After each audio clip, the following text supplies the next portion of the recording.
Salut mon Cracky News, c'est Stéphane de l'école de Catchaya. J'espère que tu ailles bien. N'oublie pas, c'est ce que je t'expliquais la fois dernière, dans la vidéo de la fois dernière. Maintenant, on est un peu plus actif sur la page de Aya Catch.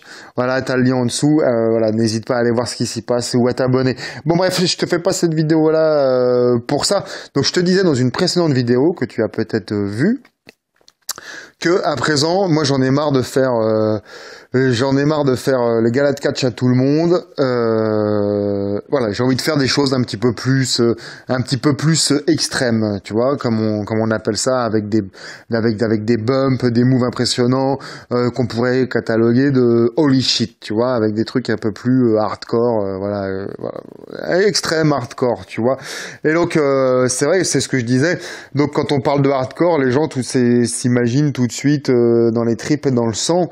Pas du tout. Moi, je suis pas trop fan du bloody, sauf quand c'est bien fait. Il y a des genres des fédérations japonaises ou même parfois dans le catch américain. Des fois, donc je parle de catch américain. Je te parle pas de la VVE, là, leur hardcore de Walt Disney. Hein, je te parle des trucs un peu tout ce qui est indie, CZW et tout ça. Et donc, alors des fois, voilà, je structure mon propos. Des fois, par exemple, la BGW, c'est une fédé japonaise. Tu vois, t'as des matchs. Donc il y a du bloody pour qui aime, des matchs de néon avec des spots. Des moves impressionnants, des matchs bien construits, des spots bien amenés, bien vendus, tu vois, ou contrairement à des merdes comme, enfin moi c'est mon avis en tout cas, comme Bloody Mania, je crois, c'est des festivals, je sais pas comment on dit, des festivals de catch hardcore, donc en mode bloody, etc., etc. Mais c'est ça, hein, donc pour faire une caricature, au bout de 3 minutes de match, ils sont déjà ruisselants de sang, à faire des trucs impressionnants dès le début, et puis à la fin du match, il se passe plus rien, et ça fait 20 minutes, c'est chiant, c'est ennuyeux, voilà, donc ça j'aime pas, tu vois. Mais moi, j'ai eu une formation par Cannonball très traditionnelle. Donc, on a mangé du Hulk Hogan pendant 1 an ou 2. Donc, la formation, donc voilà, coup d'arpin, pas snapmare, coup d'arpin, body slam, souplesse arrière, donc suplex. Toi, vraiment, on a rabâché les bases pendant 1 an ou 2, et d'un seul coup. Moi, j'étais cascadeur, hein. À la base, j'ai appris le catch pour devenir cascadeur, pour apprendre les chutes, etc. Et d'un seul coup, il nous fait découvrir les Hardy Boys. Mais je te parle de ça, on était en 1999. Ils étaient quasiment au firmament.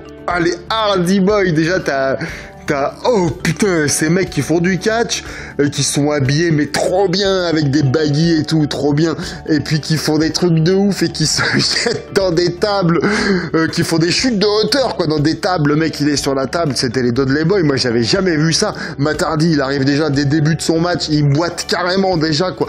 Oh, j'avais jamais vu ça. Ah, mais moi je veux faire ça, moi. Ah, mais je veux faire ça. On a accouché d'un court-métrage qui s'appelle Les Chiffonniers, d'ailleurs, de ça. Si ça, donc je crois que je l'ai encore en DVD. Et si ça t'intéresse, n'hésite pas à le faire signe en commentaire. Je pourrais le mettre en ligne sur internet, tu vois, sur YouTube, ça sera cadeau. Voilà, si ça t'intéresse, n'hésite pas à le faire, tu vois, le faire signe. Donc voilà, oh putain, c'était trop génial, les Hardy. Donc après 1000 fois copié, blablabla. Et c'est vraiment là que j'ai vraiment, moi je préfère donc alors ça s'appelle le catch extrême. Moi c'est vraiment ça que je préfère, quoi, avec des bumps, mais bien vendus une fois encore. Et le sang, moi en tant qu'organisateur du bloody, j'en ai déjà fait une fois, et j'aimerais éviter d'en refaire. J'aime pas trop. À voir quand c'est bien fait et que c'est bien géré. Je peux pas cacher que je suis client de voir des matchs où, bon, alors les mecs, après tout, c'est leur responsabilité, hein, de se balancer comme des oufs dans des barbelés et tout ça. Là où je cautionne pas du tout, c'est par exemple les powerbombs. Si tu regardes cette vidéo, je pense que tu sais ce que c'est qu'un powerbomb.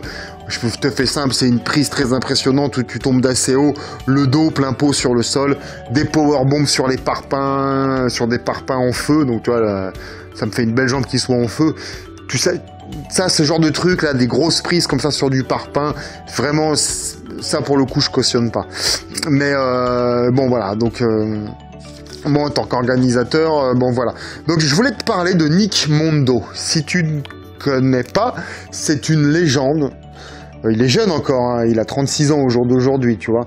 C'est une légende du catch hardcore, du catch extrême, du catch vraiment bloody, machin, dans les néons, dans les barbelés, dans les punaises, le verre pilé, tout ce que tu veux, qui a officié, donc officié vraiment au début des années 2000.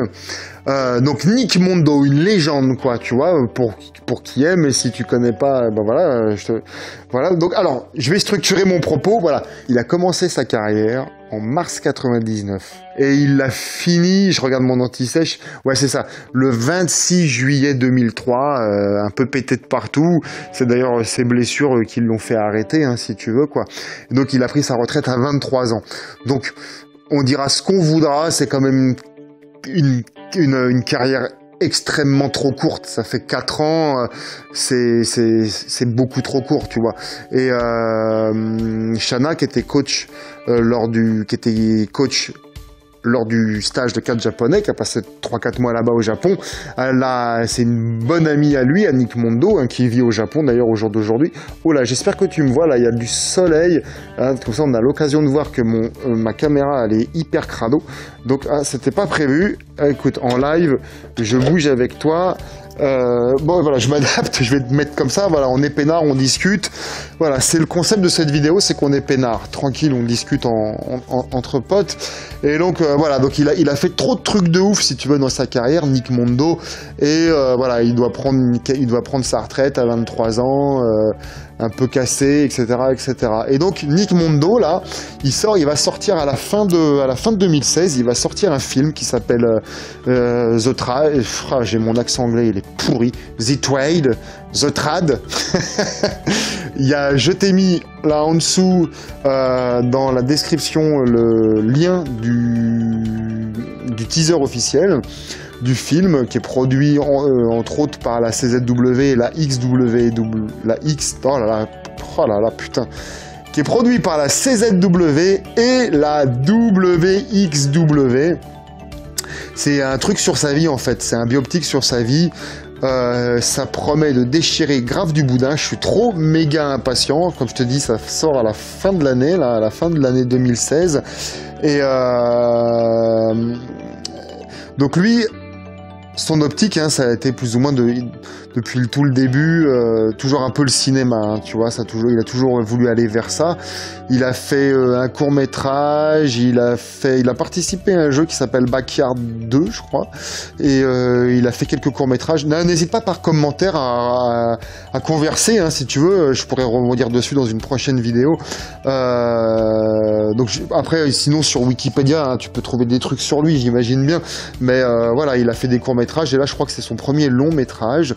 En rôle principal, tu vois, et en gros Shanna, qui le connaît bien, me disait quand il a fait toute cette période de sa carrière un peu folle, hein, si tu veux, en faisant des bumps de fou très très très dangereux, tomber de très haut dans des tables remplies de néons, de verres, de punaises, avec John's Ending, hein, d'ailleurs.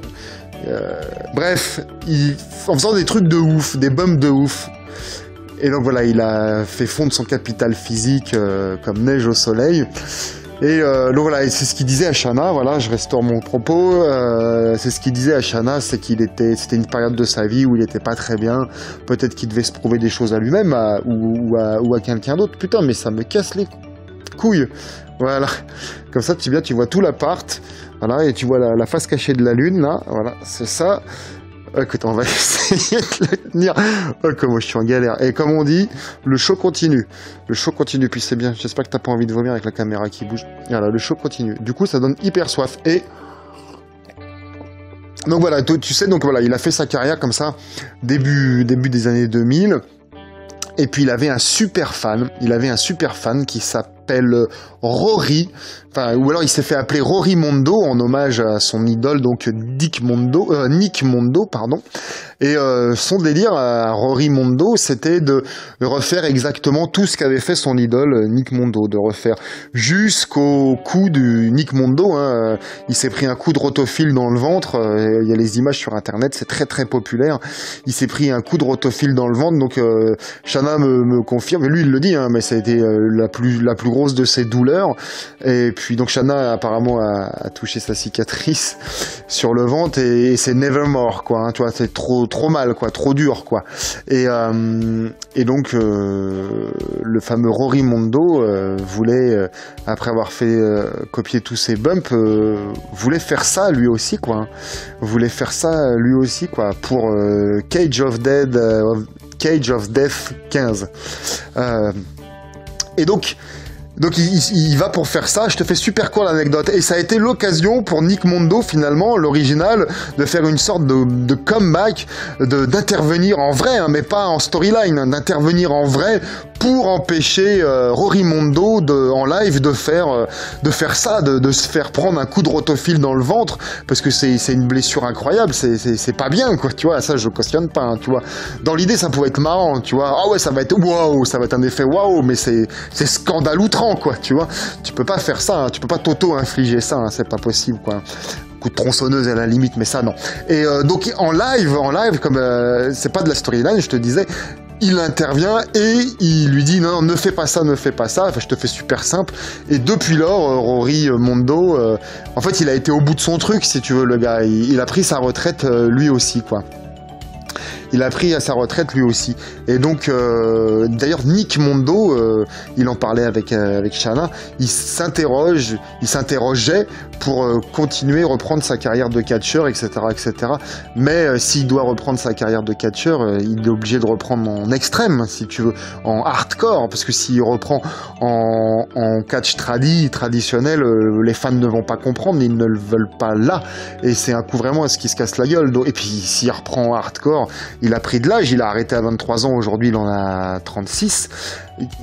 Putain, tu dois faire au moins aussi fou, en ayant pris 13 ans dans les Riddle, au moins aussi fou, mais surtout plus, tu vois. C'est comme Mick Foley qui a voulu refaire avec 20 piges de plus ce qu'il faisait à la VVE, à la TNA, mais finalement c'est presque à la TNA en étant plus vieux, en essayant de faire aussi fou, qui s'est plus déglingué, tu vois. Mais donc voilà. Et puis voilà, moi Nick Mondo, il devrait rester à sa place de légende. Il peut pas faire plus dingue, voilà, c'était marqué sick sur son front, qui veut dire malade. Voilà, ça serait une mauvaise idée de revenir dans le business, qu'il se focus sur ses objectifs de carrière qui sont maintenant le cinéma. C'est un mec en plus c'est ça, comme beaucoup de mecs de hardcore, hein, c'est des gens sensibles et puis des gens intelligents. Hein. Mick Foley, il est très intelligent. Lui, il est intelligent, hein, tu vois, il a été prof d'anglais, je te parle bien de Nick Mondo, hein, il a été prof d'anglais en Chine. Là-bas, il a appris le kung-fu, ce qui explique ses moves un peu. Hein. Si tu connais pas, découvre un peu. Bon, alors, il y a des vidéos, il faut s'accrocher un peu si t'aimes pas trop le sang et tout, mais néanmoins, il y a toujours du bon à prendre partout. Même dans le backyard, hein, il y a toujours du bon à prendre partout. Même dans Bloody Mania, c'est dire quoi, mais certainement, faut chercher, mais il y a toujours du bon à prendre partout. Donc voilà, donc Nick Mondo, voilà, je te disais, prof d'anglais en Chine, il a appris le kung-fu. Au jour d'aujourd'hui, il vit au Japon, il a des projets cinématographiques. Là, il y a The Trade qui va sortir. Je t'invite vraiment à t'intéresser. Je pense que dans ce film, comme dans Wrestler, hein, je pense que dans ce film, ils ont des choses à dire. C'est vraiment intéressant. Moi, je t'invite là à découvrir dans les heures qui viennent la Fureur du catch qui sort en VOD après la demande des fans qui étaient venus sur le set, qui étaient venus sur le show. Abonne-toi à la chaîne ECA, abonne-toi à la chaîne de Aya, hein, tu vas voir, il va y avoir au minimum une vidéo par semaine, pardon. À ECA, il y en a une par jour quasiment. Là, la chaîne de Aya, je t'en parlais, là je m'y retourne un petit peu plus à présent.